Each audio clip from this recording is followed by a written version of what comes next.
నమ్మశక్యం కాని వార్త. దక్షిణ కొరియాలో రోబో ఆత్మహత్య. ప్రపంచంలోనే ఈ తరహాలో తొలి సంఘటన నమోదు. గుమి సిటీ కౌన్సిల్ ఆఫీస్లోని మెట్లపై నుంచి ఉద్దేశపూర్వకంగా దూకిన రోబో. కదలికలు లేని స్థితిలో గుర్తింపు. కారణాలు ఏమిటో తెలుసుకునే పనిలో తయారీ సంస్థ. జీవితంలో కష్టాలను ఎదుర్కోలేక కొందరు మనుషులు ఆత్మహత్య చేసుకుంటారని తెలుసు. కానీ మరో మనిషి ఆత్మహత్య చేసుకోవడం గురించి మీరెప్పుడైనా విన్నారా? ఇదేం విచిత్రం అని ఆశ్చర్యపోతున్నారా? మీరే కాదు, యావత్ ప్రపంచమే నివ్వెరపోతోంది. ప్రపంచంలోనే తొలిసారిగా దక్షిణ కొరియాలో ఒక రోబో ఇటీవల ఆత్మహత్య చేసుకుంది. గుమి నగరంలోని సిటీ హాల్ ఆఫీస్లో ఉద్యోగిగా విధులు నిర్వహిస్తున్న ఒక రోబో ఉద్దేశపూర్వకంగానే 2 మీటర్ల పొడవున్న మెట్ల మీద నుంచి దూకింది.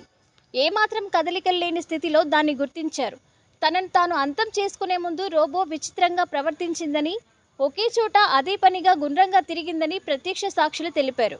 అధిక పనిభారం లేదా యంత్రంలో సాంకేతిక లోపం వల్ల ఇలా జరిగుండొచ్చని నిపుణులు అనుమానిస్తున్నారు. ఈ ఘటనను దేశంలోనే తొలి రోబో ఆత్మహత్యగా స్థానిక మీడియాతో పాటు నెటిజన్లు అభివర్ణిస్తున్నారు.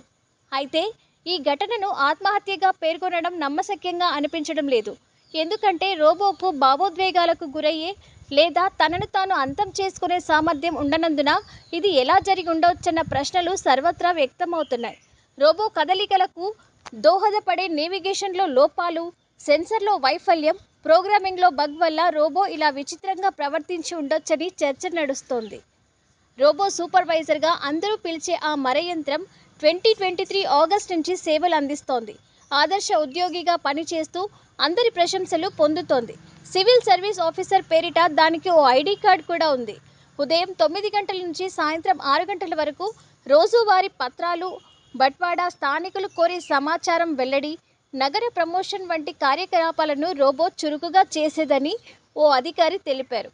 సాధారణ రోబోలు ఒకే అంతస్తులో పనిచేసేలా తయారవగా, ఈ రోబో మాత్రం సొంతంగా లిఫ్ట్ ఉపయోగించి వివిధ అంతస్తుల మధ్య సొంతంగా తిరిగేలా తయారైంది. ఈ ఘటన నేపథ్యంలో ప్రస్తుతానికి మరో రోబో సేవలను వినియోగించే ఉద్దేశం లేదని గుమిలోని సిటీ కౌన్సిల్ తెలిపింది.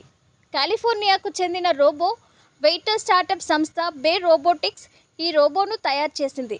రోబో తనను తాను అంతం చేసుకోవడానికి దారితీసిన పరిస్థితులపై దర్యాప్తు చేస్తున్నట్టు ఆ కంపెనీకి చెందిన ఓ అధికారి చెప్పారు. ముక్కలైన రోబోను సేకరించామని, ఇందుకు సంబంధించిన సమాచారాన్ని విశ్లేషిస్తామని వివరించారు. ప్రపంచంలోకెల్లా దక్షిణ కొరియాలోనే అత్యధికంగా రోబోలను వినియోగిస్తున్నారు. ఇంటర్నేషనల్ ఫెడరేషన్ ఆఫ్ రోబోటిక్స్ ప్రకారం దక్షిణ కొరియాలో ప్రతి 10 మంది ఉద్యోగులకు ఒక పారిశ్రామిక రోబో పనిచేస్తోంది.